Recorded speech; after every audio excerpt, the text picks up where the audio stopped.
dans le même sens que tout le monde, la porte-parole du regroupement Au Secours, de la coalition Au Secours, Mme Martine Châtelain. Bonjour, je suis extrêmement fière de voir un paquet de membres d'Au Secours ici aujourd'hui. Un paquet de pancartes qui parlent de notre eau potable. Je vais vous dire un peu c'est qui ça, Au Secours. Au Secours, c'est des gens comme moi qui sont des bénévoles. Donc oui, ça aide que je sois retraitée. Je peux bénévoler à temps plein. Mais on a un paquet de membres qui ne sont pas retraités. Oh, on était coupés. Les athlètes Non plus. OK. Qui sont pas retraités, mais qui, eux aussi, nous ont mandatés. C'est ça qu'on fait, la Coalition Au Secours. On représente des citoyens, toujours nos membres individuels, on est bien contents, mais aussi plus de 260 groupes. Des groupes que j'ai vus ici, je vois Alerte Pétrole Rive-Sud, je vois l'AREC, je vois la RVHQ, des membres d'Au Secours. Il y en a des groupes membres, des petits groupes, des gros groupes. Toutes les centrales syndicales, CSN, FTQ, CSQ, les communautés religieuses, les franciscains, les Sœurs de Notre-Dame, des artistes.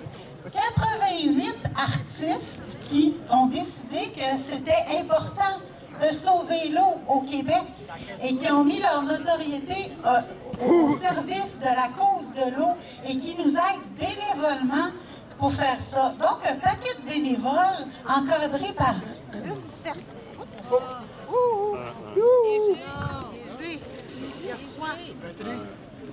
Ouais. On va réchauffer.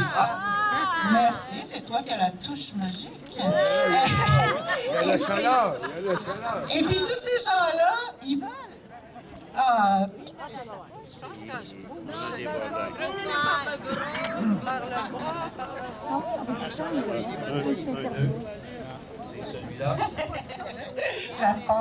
Le passe du témoin micro. Alors, tous ces gens-là ont l'eau à cœur, mais c'est pas pour rien qu'on a l'eau à cœur. Pensez-y, qu'est-ce qui est essentiel dans votre vie? L'eau! L'eau! On a besoin d'eau pour vivre. Il y a Marc qui nous a parlé des salamandres et puis des plantes puis des arbres. Mais on en a tous besoin pour vivre de l'eau. C'est pas un axe. Oui, bon. C'est pas quelque chose d'accessoire dont on peut se passer. C'est toujours la même eau depuis le début des temps. Elle monte puis elle redescend. Elle passe par l'air. Alors, si l'air est sale, l'eau aussi est sale. Et si on n'a pas d'air puis qu'on n'a pas d'eau, ben, on vit pas bien longtemps. Il y a des choses... Moi, j'étais professeure de maternelle. Puis au tout petit, on leur montre que les choses essentielles à la vie, c'est l'eau, c'est l'air, c'est la terre et le soleil, qui est notre source d'énergie principale. Alors, ces choses-là, on ne peut pas, personne sur Terre qui est vivant, s'en passer. Tous les êtres vivants en ont besoin. Par contre, le pétrole, moi, on m'a dit que le pétrole, c'était un besoin. Mon ministre Arcan, il dit que le pétrole, c'est un besoin. Moi, dans ma vie, j'ai besoin d'eau, j'ai besoin d'air, j'ai besoin de terre agricole pour faire pousser ce que je mange, mais j'ai pas besoin de pétrole. Et je peux très bien m'en passer. Et nous pouvons collectivement, tranquillement, et c'est ça que je pensais qui serait la transition. Malheureusement, nos ministres ne représentent plus les gens. On a vu quand il y a deux Québécois sur 3 qui disent on n'en veut pas, notre ministre il nous dit non, c'est pas eux que j'écoute, c'est l'Association pétrolière et gazière du Québec que je vais aller rencontrer. C'est les chambres de commerce que je vais aller. Ça, c'est bien plus important.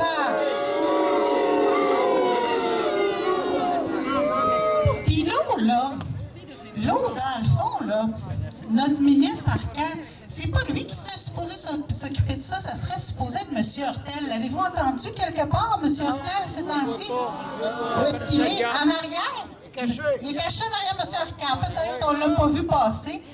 Où est le gouvernement qui devrait défendre et prendre la voix des citoyens. C'est pour ça qu'on a besoin d'une coalition comme Au Secours, qu'on a besoin du RVHQ, qu'on a besoin de tous nos groupes, parce que nos élus ne nous représentent pas.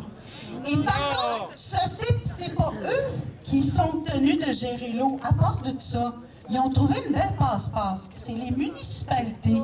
Là, je vois M. le maire à côté de moi. Lui, il est pogné avec une belle patate chaude. Parce que nos municipalités, là, ils sont obligés de vous donner de l'eau de qualité dans vos robinets. Ils sont obligés de ne pas vous empoisonner. Ça, c'est la loi. C'est la loi qui fait qu'ils sont tenus de vous donner de l'eau de qualité. Par contre, comprenez-vous ça, ils n'ont pas le droit de la protéger. C'est illégal de faire un règlement pour protéger tes sources d'eau potable quand tu es en mer et que tu dois fournir de l'eau à tes concitoyens. Le maire de Sorel, il a dit quelque chose une fois que j'ai trouvé absolument génial. Il dit « Les élus municipaux sont ceux qui ont le derrière le plus près du pied du citoyen. » Un élu municipal, tu rencontres ça à l'épicerie.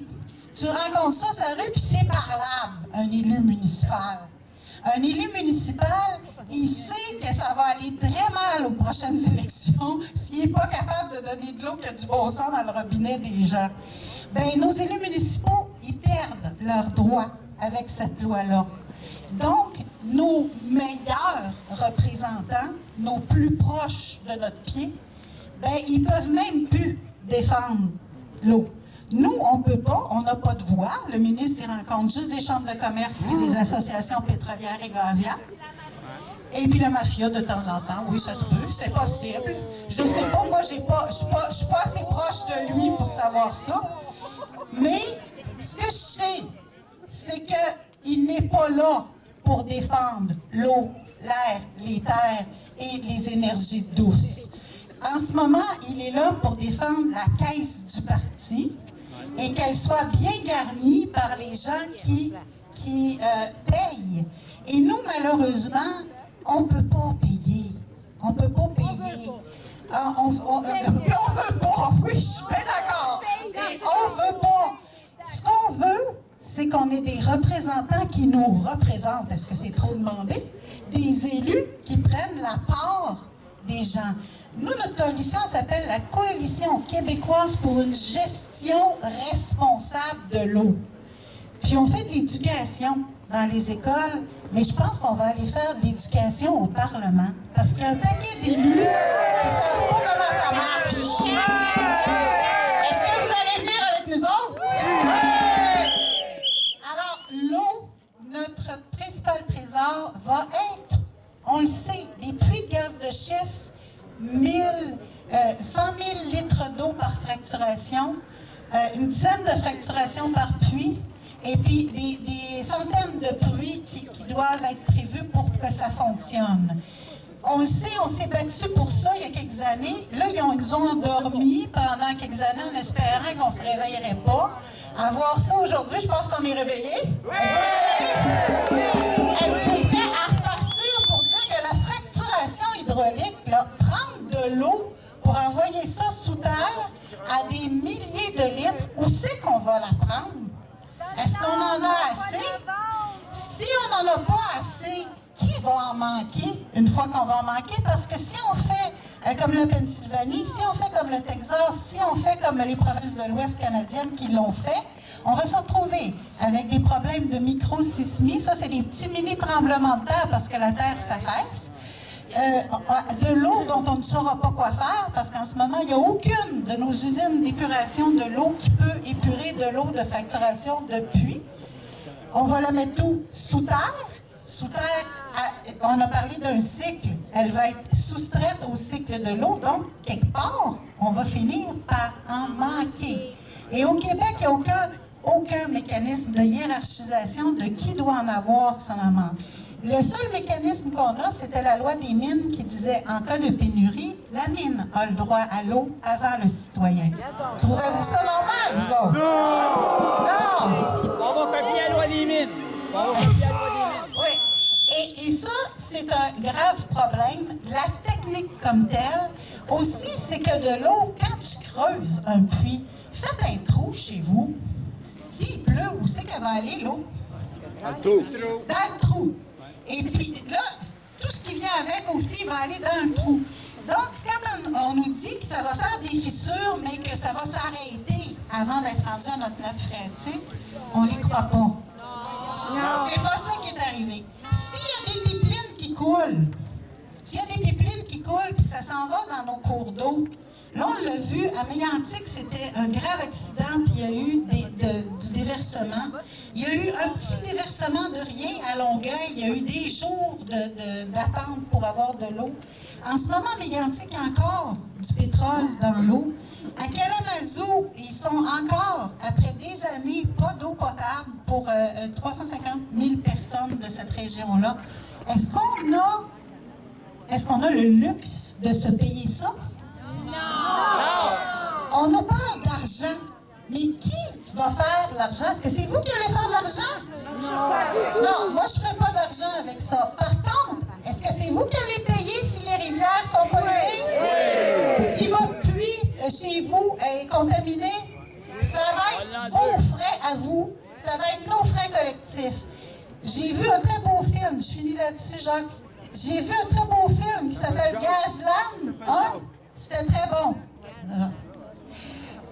Gazland 2, celui qui a fait ça, il a fait Gazland 1 parce qu'il était pour avoir un puits de gaz de schiste dans sa cour. Puis il dit, oui, j'ai fait mon premier film pour ne pas l'avoir dans ma cour. Puis là, on voit dans son deuxième film qu'il l'a dans sa cour. Il n'a pas pu éviter ça, malgré son merveilleux film. Il est dans une forêt, c'est superbe, puis de sa galerie, qu'est-ce qu'il voit? C'est la torchère qui brûle du gaz, parce qu'en plus, on en brûle parce qu'on en a trop, qui brûle du gaz, qui empoisonne son air, qui fait du bruit et qui empoisonne son eau. Puis là, il soulève sa caméra et on voit sa maison, puis il dit, ce que j'ai compris avec mon deuxième film, c'est que, pas chez nous, il lève, et on voit la terre. C'est chez nous, c'est chez tout le monde. Pas dans ma cour, c'est pas dans ma cour, chez nous. C'est pas dans ma cour, chez nous, avec un M majuscule. Nulle part. La planète, c'est chez nous, puis la planète, on n'a pas d'affaire à la détruire. Ça se fait ailleurs. On a tout ce qu'il faut au Québec pour être capable d'aller vers la transition énergétique. Hey, c'est supposé être une loi sur la transition énergétique. On peut-y y aller? Pas dans 10 ans, pas dans 15 ans. Là, tout de suite. Puis on parle d'avenir pour nos enfants et les générations futures. C'est aujourd'hui, nos générations futures. C'est aujourd'hui qu'on crée le futur. Il n'y a pas de futur sans avant puis sans aujourd'hui. Alors, on commence-tu aujourd'hui? Oui! Pour l'eau, pour l'air, pour la terre. Oui! Merci. Merci, Martine. Tournez-vous et regardez qu'est-ce qu'il y a derrière, là. Ça, c'est l'avenir. Une éolienne, des panneaux solaires,